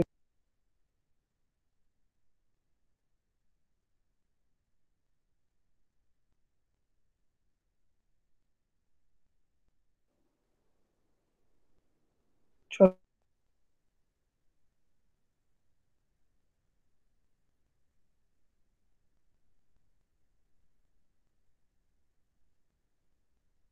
राइट। तो अनुराग इज करेक्ट। कनाडा की कैपिटल इज ओटावा। और नहीं, इटली की कैपिटल इज रोम, ROME, रोम। जो आप पेरिस बता रहे हैं वो फ्रांस की कैपिटल है। Gauri is correct. जर्मनी की कैपिटल बर्लिन है। और हाँ, तो वर्ल्ड मैप पे प्लीज ध्यान दें, धीरे धीरे डिस्कशन करते रहेंगे, आपको चीज़ें याद होती रहेंगी। और सिंगापुर की कोई कैपिटल नहीं है, क्योंकि सिंगापुर एक सिटी स्टेट है, मतलब वो एक सिटी है जो एक कंट्री भी है, तो इस वजह से उसकी कोई कैपिटल नहीं है। तो ये 4 चीज़ें आप याद रखेंगे। Next question is which country was expelled from the G8 which later then became the G7? D, Russia. Russia. तो Ayesha is correct. Anurag is also correct. Russia पहले इसका पार्ट थी ग्रुप का। इस ग्रुप का नाम पहले G8 था, देन रशिया वाज एक्सपेल्ड और फिर इस ग्रुप का नाम हो गया G7। तो क्वेश्चन बनता है कि ऐसा क्या हुआ कि आपने कंट्री को एक ग्रुप से ऐसे बाहर निकाल दिया? तो इसका रीज़न ये था। हाँ बताओ आयशा, बताओ। Human rights violation. Right. So this is correct, human rights violation, but I'll expand on that a little bit. So the information is कि अगर आपने कभी न्यूज़ में सुना हो पिछले सालों में, तो रशिया ने एक यूक्रेन का एक यूक्रेन के पास एक रीजन है, मतलब यूक्रेन में ही है, क्राइमिया करके, और रशिया ने फिर उसे अनेक्स कर लिया। तो फिर मतलब उस पर कब्जा कर लिया, जिसकी वजह से ग्लोबली इस like it was look down upon and many countries did not accept it, कि आप ऐसे किसी और कंट्री में जाके एक रीजन को अनेक्स नहीं कर सकते, जिसकी वजह से रशिया को G8 ग्रुप से एक्सपेल करा गया और फिर वो G7 ग्रुप बन गया। तो ये आपके पास इंफॉर्मेशन बनती है। तो मैं आपको रीजन का नाम लिख देता हूँ, ये भी आप नोट कर सकते हैं। फिर उसके बाद next question Joe Biden administration और इस UN security council Israel Palestine war के ऊपर है। तो आपको ये बताना है कि 6 day war was fought in which year. Static information again, इसका answer Gauri is saying C 101 right 1967 सही आंसर है। फिर who are part of the 6 day war 102 Syria. इसका आंसर नहीं, सीरिया नहीं, इसका आंसर डी है, which is all of the above. Egypt, Syria, Jordan, ये सारी ही कंट्रीज 6 डे वॉर का पार्ट थी। तो आई वुड सजेस्ट कि इसके लिए आप जाके यूट्यूब पे काफ़ी सारी अच्छी अच्छी वीडियोज हैं, आप एक छोटी सी वीडियो देख सकते हैं। आई थिंक वॉक्स करके एक चैनल है, VOX, आप उसका उस चैनल पे जाके वीडियो देखें इसराइल पैलेस्टीन वॉर पे, तो आपको 5 मिनट में ये सारी हिस्ट्री और समरी क्लियर हो जाएगी, आप देख सकते हैं। फिर 103 क्वेश्चन है, which became the first Arab nation to officially recognise Israel as a state. इसका आंसर अनुराग बोल रहे हैं बी। रजत क्या बोल रहे हो? इजिप्ट। हाँ, रजत इज करेक्ट, इसका आंसर ए इजिप्ट है। Egypt was the first nation to officially recognise Israel as a state. And फिर उसके बाद next question is, in which year was the Oslo peace accord sign between Israel and PLO। Again static information 104 Sanjana Singh B. इसका answer B ही है 1993। तो Sanjana is correct, Gautam सही है, अनुराग भी सही है, गौरी भी सही है। फिर 1993 हो गया। फिर next question is, West Bank is sandwiched between Palestine. Israel and Palestine. नहीं, कोई और अटेम्प्ट करो दोबारा। सी राइट। हाँ, संजना, गौरी, अनुराग, नहीं क्या हुआ, गौतम कहेगा कि मेरे आज काफी आंसर्स गलत हो रहे हैं। 106 का, वो 105 का आंसर सी जॉर्डन है। तो ये काफी कुछ नहीं होता, प्रिपेयर करो सही हो जाएंगे, यहाँ पे गलत कर लो उससे कोई टेंशन नहीं है। तो ये काफी इंटरेस्टिंग इन्फॉर्मेशन है। आप फिर से वर्ल्ड मैप पे जाओ या गूगल पे खोलो, तो आप इसराइल का मैप देखोगे, तो जिस एरिया का हम नाम की बात कर रहे हैं वेस्ट बैंक, आप नाम से सुनोगे वेस्ट बैंक तो आपको लगेगा ये वेस्ट में है, मतलब किसी भी कंट्री के वेस्ट में होगा क्योंकि इसका नाम वेस्ट बैंक है। बट इंटरेस्टिंगली ये वेस्ट बैंक जो है वो इसराइल के ईस्ट में लाया करता है। तो इस वजह से मैं आपको सजेस्ट करूंगा, आप इसराइल पैलेस्टाइन वॉर की हिस्ट्री पे जो मतलब 5 मिनट की कोई यूट्यूब वीडियो एनिमेटेड आपको कोई सी भी अच्छी लग रही है वो आप देखें, तो आपको समझ आएगा। तो जो वेस्ट बैंक है वो इसराइल और जॉर्डन के बीच में लाया करता है, और जॉर्डन इसराइल के ईस्ट में लाया करता है। तो ये वेस्ट बैंक इन दो कंट्रीज के बीच में सिचुएटेड है, और हालांकि इसका नाम वेस्ट बैंक है पर ये इसराइल के ईस्ट में लाया करता है। तो आप ये सारी इंफॉर्मेशन याद करेंगे तो आपको आसानी रहेगी। फिर 106 है, the occupation of Golan Heights is a dispute between which two countries.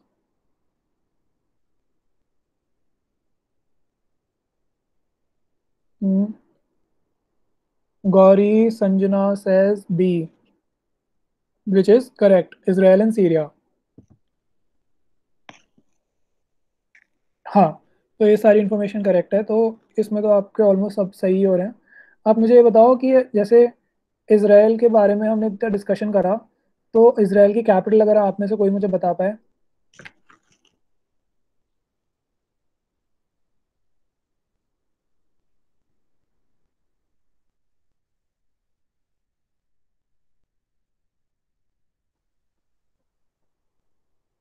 Hello, हाँ, जेरूसलम। तो जेरूसलम है इसराइल की कैपिटल है, अनुराग इज करेक्ट। और राइट, हाँ, गौरी भी सही है, सब सही है। आप बट अब मुझे बताओ, जेरूसलम इसराइल की कैपिटल है, बट कौन सी कंट्री है जिसने अभी रिसेंटली जेरूसलम को इसराइल की कैपिटल की तरीके से रिकग्नाइज करा, इन द सेंस कि वहां पर उसने अपनी एम्बेसी खोली?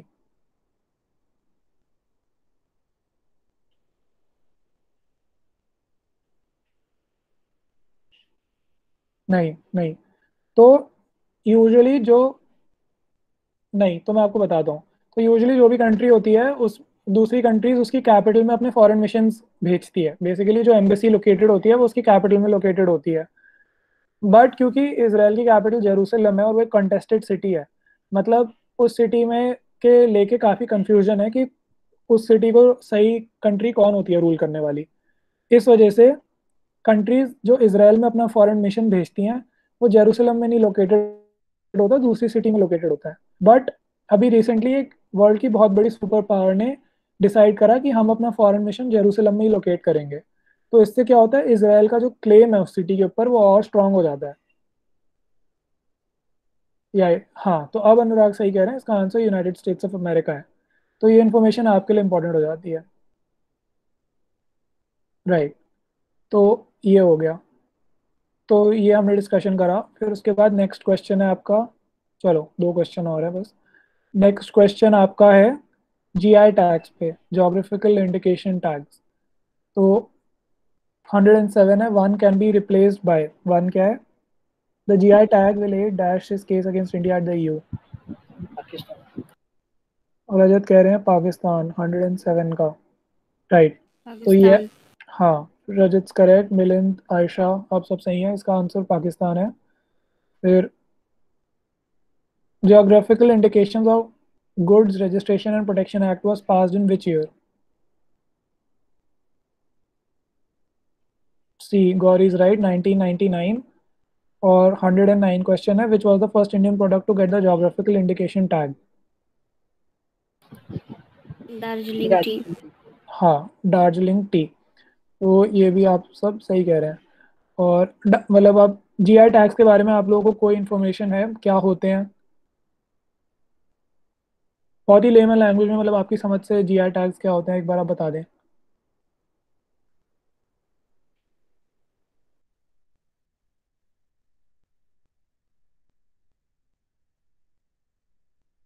जोग्राफिकल इंडिकेटर किसी भी एरिया में कोई ख़ास चीज़ जो पाई जाती है, जो और किसी एरिया में ज़्यादा नहीं पाई जाती। हाँ, तो आयशा सही कह रही हैं कि ये वो चीज़ें होती हैं जो उसी एरिया में मेनली बनाई जाती हैं या फिर उगाई जाती हैं या पाई जाती हैं, मतलब वहीं लोकेटेड होती हैं। और गौतम भी सही कह रहे हैं कि ये एरिया बेस्ड प्रोडक्ट्स होते हैं। तो जैसे कि जो रसगुल्ला होता है, उसका जीआई टैग का आपने कंट्रोवर्सी अभी सुनी होगी, बीच में उड़ीसा और बंगाल के बीच में हो रही थी। और ऐसे ही जैसे कोल्हापुरी चप्पल हो गया या बनारसी साड़ीज़ हो गई और दार्जिलिंग टी हो गई या मैसूर सिल्क हो गया, तो ये सारी जीआई टैग्स हैं जो उसी एरिया को में लोकेटेड होती हैं। तिरुपति लड्डू, ये भी एक तरीके से। तो ये सब उस एरिया के लिए प्रोटेक्शन प्रोवाइड करती हैं उनकी इकोनॉमी को, क्योंकि उसकी इकोनॉमी उस चीज़ पे बेस्ड हो जाती है ऑब्वियसली, क्योंकि वो चीज़ वहीं मेनली लोकेटेड होती है।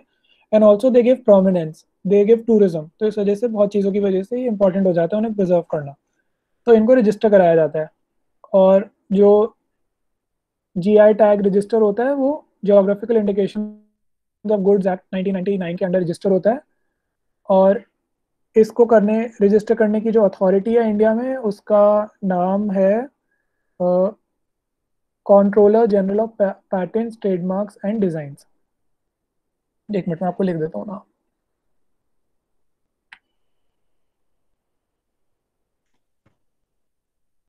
तो ये एक अथॉरिटी है मिनिस्ट्री ऑफ कॉमर्स के अंडर, मिनिस्ट्री ऑफ कॉमर्स के under controller general of patents, design and trademarks, ये इन्हें रजिस्टर करता है। तो ये हो गया। जैसे पश्मीना शॉल भी एक प्रोमिनेंट एग्जाम्पल है कश्मीर का। तो ये सब आप थोड़े थोड़े आप पढ़ते रहें, अलग अलग एरिया के जीआई टैग्स याद करते रहें। फिर last question, which is on the recent debate of Article 370 abrogation. So on 5th August 2019, President of India, in the exercise of powers conferred by Clause 1 of Article Dash of the Constitution had issued the Constitution application to Jammu and Kashmir Order of 2019.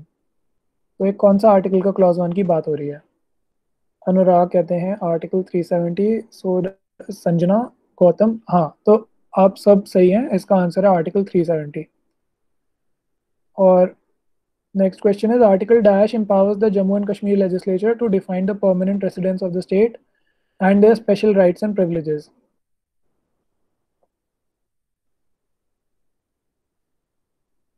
(35A) हाँ, गौरी भी सही है, मिलिंद भी सही है, इसका answer 35A है। तो और फिर नेक्स्ट क्वेश्चन है constitution application to Jammu and Kashmir order 2019 has replaced the presidential order of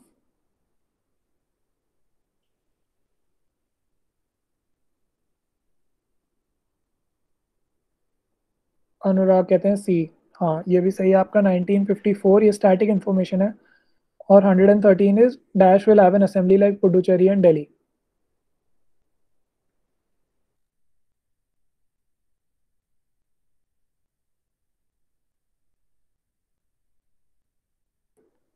sorry guys, एक मिनट मेरी वीडियो चली। हाँ ए, आप कह रहे हैं ए 113 का सही है आपका आंसर, जम्मू एंड कश्मीर। तो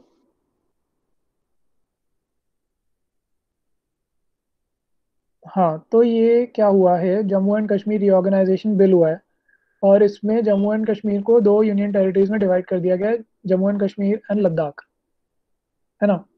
तो अब क्योंकि इसमें लिखा है dash will have an assembly like Puducherry and Delhi, तो पुडुचेरी एंड दिल्ली क्या है, union territories but with a legislature. मतलब कुछ यूनियन टेरिटरीज होती है जिनका लेजिस्लेचर नहीं होता है, जैसे दमन एंड दीव हो गई, दादरा नगर हवेली हो गई, तो वो डायरेक्टली सेंट्रली रूल्ड होती हैं। बट जैसे दिल्ली और पौंडीचेरी हैं, these are the only 2 union territories with their own legislature, मतलब यहाँ पर चीफ मिनिस्टर्स होते हैं। तो इस वजह से यहाँ पे मतलब इलेक्शंस होते हैं, तो वैसे ही सिस्टम कर दिया गया जम्मू एंड कश्मीर के लिए। और लास्ट क्वेश्चन है what will be the term of the assembly. तो अब जो लेजिस्लेचर है 5 years. हाँ, तो अब ये 5 इयर्स कर दिया गया है। तो इंडिया में किसी भी लेजिस्लेचर का, चाहे वो सेंट्रल लेजिस्लेचर हो या स्टेट लेजिस्लेचर हो, यानी कि पार्लियामेंट हो, मतलब लोकसभा या विधानसभा जिसे आप कहते हैं स्टेट लेजिस्लेचर को, उसका टर्म 5 साल होता है। तो क्योंकि जम्मू एंड कश्मीर का रीऑर्गेनाइजेशन के बाद उसे भी इसी बेसिस पे अब रिफॉर्म कर दिया गया, तो उसका वो 6 ईयर वाला जो पीरियड होता था पहले वहाँ पर, उसको घटा के अब बाकी कंट्री में जितनी स्टेट्स हैं उनकी तरफ 5 इयर्स कर दिया गया। तो ये भी आंसर आपका ठीक है।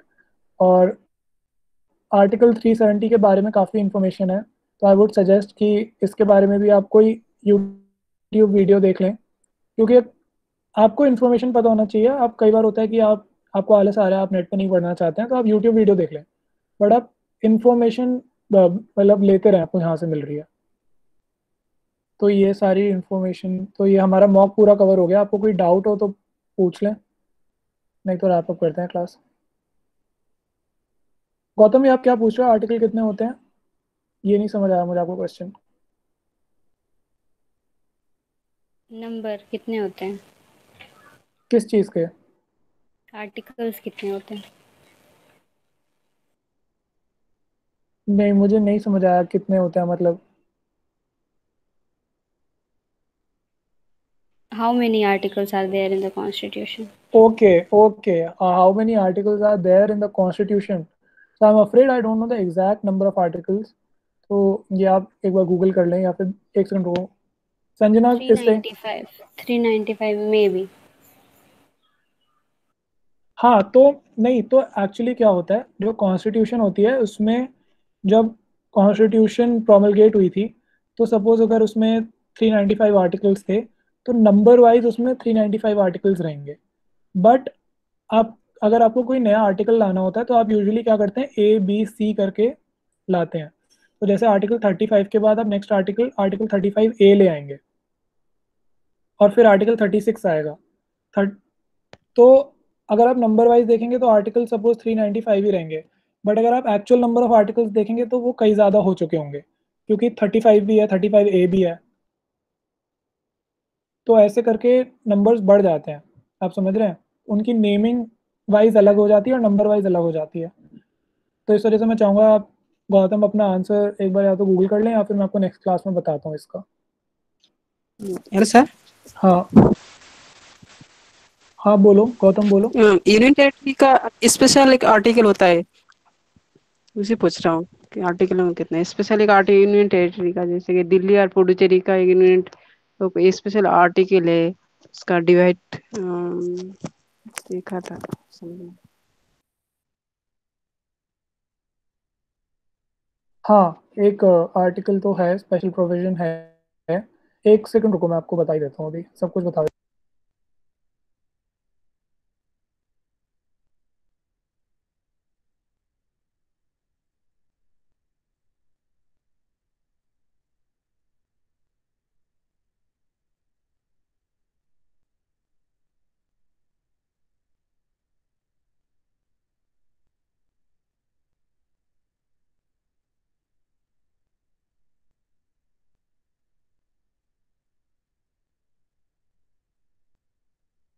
दिल्ली का जो आर्टिकल है वो I think article 239 double A and 239 A B है।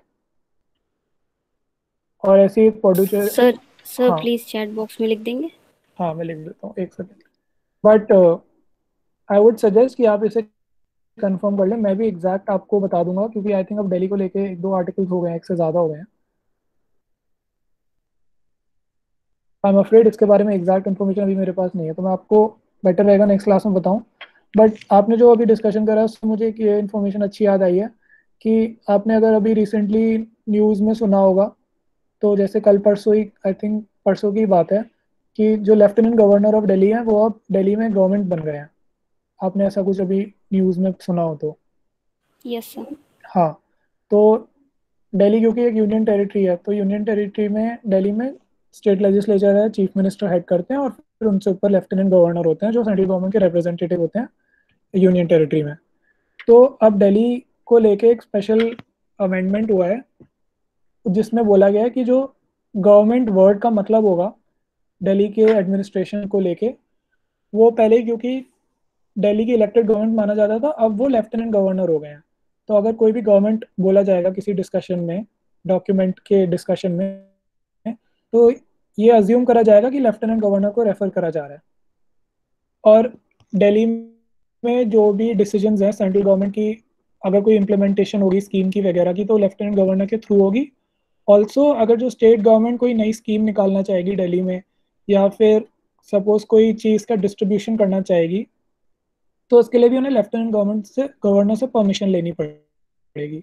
तो ऐसे करके एक नया अमेंडमेंट आया है, तो आई वुड सजेस्ट आप उसके बारे में भी पढ़ें, क्योंकि ये बहुत रीसेंट अमेंडमेंट है और क्योंकि ये नेशनल कैपिटल से रिलेटेड है, तो इस पे भी क्वेश्चन आ सकता है। और उसी के डिस्कशन में गौतम आपको अपना आंसर भी मिल जाएगा कि कॉन्स्टिट्यूशन में कौन सा आर्टिकल है जो दिल्ली के बारे में बात करता है। बाकी मैं ध्यान रखूंगा और ये सब मैं आपको गूगल क्लासरूम में ये सारी चीज़ें लिख दूंगा जो आपने मुझसे क्वेश्चन पूछा है। इसके अलावा आपको कोई क्वेश्चन किसी को?